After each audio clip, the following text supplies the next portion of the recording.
spring.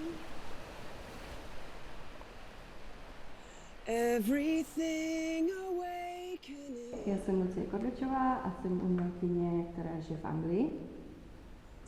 Ahoj, já jsem Miroslava Večeřová a jsem vizuální umělkyně žijící také v Anglii.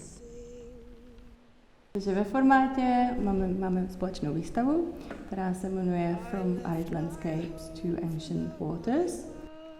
Umelkyne pripravili výstavu, ktorá pojednáva o vzťahu vody, nebeských telies a prírody a takisto aj ľudí, ľudského spoločenstva. Moje práce vlastně vychází hodně z propojování těchto konkrétních médií, jako je socha, kresba, video, performance a film. Důležitý moment je, že já vlastně v oblasti, kde tvořím a žiju, tak já si ty materiály sbírám z krajiny v přílivové zóně, tematizuju to v kresbách. V mé tvorbě já používám hodně textil a kostýmy a spolupracuju vlastně s lidma, kteří potom ty kostýmy nosí.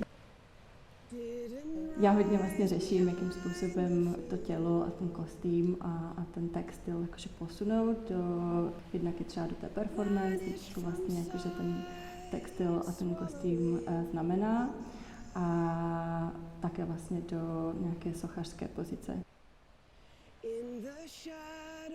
Výstavu vnímam ako jedno celé dielo. Každá časť tu je súčasťou takej väčšej inštalácie a môžeme tu spomenúť ako rôzne prírodniny, ktoré sú súčasťou tej inštalácie. Niektoré z nich boli z mora, vytiahnuté z mora. Sú to rôzne chaluhy, riasy, nejaké mušle. Niektoré tie prírodniny boli nájdené práve tu na Slovensku a práve tu na výstave sa tak pekne prepojili.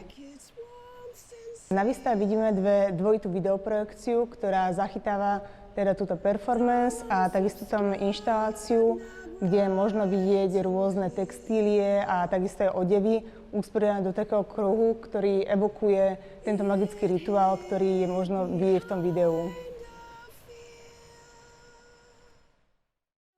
Možná zmíním k tomu, jak ta původní performance vznikla, takže ten skript se skládá, my jsme to zrealizovali na jarní rovnodennost, Spring Equinox, a vlastně ta performance zrcadlí. Je tady princip zrcadlení i v tomu, jak jsme přistupovali k instalaci, ale i tematicky, že vlastně ten rituál byl odvozený od pohybu těles na obloze.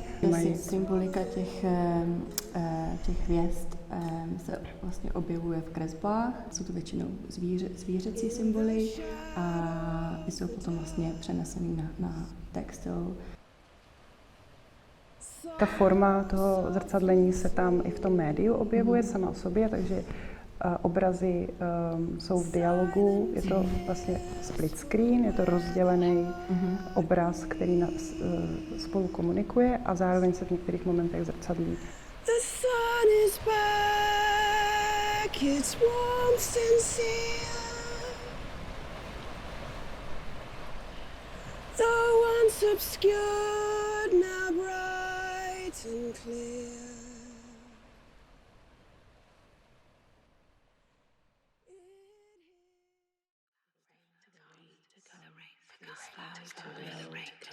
For the spirits to hide, for the seas to breathe, for the beasts to see.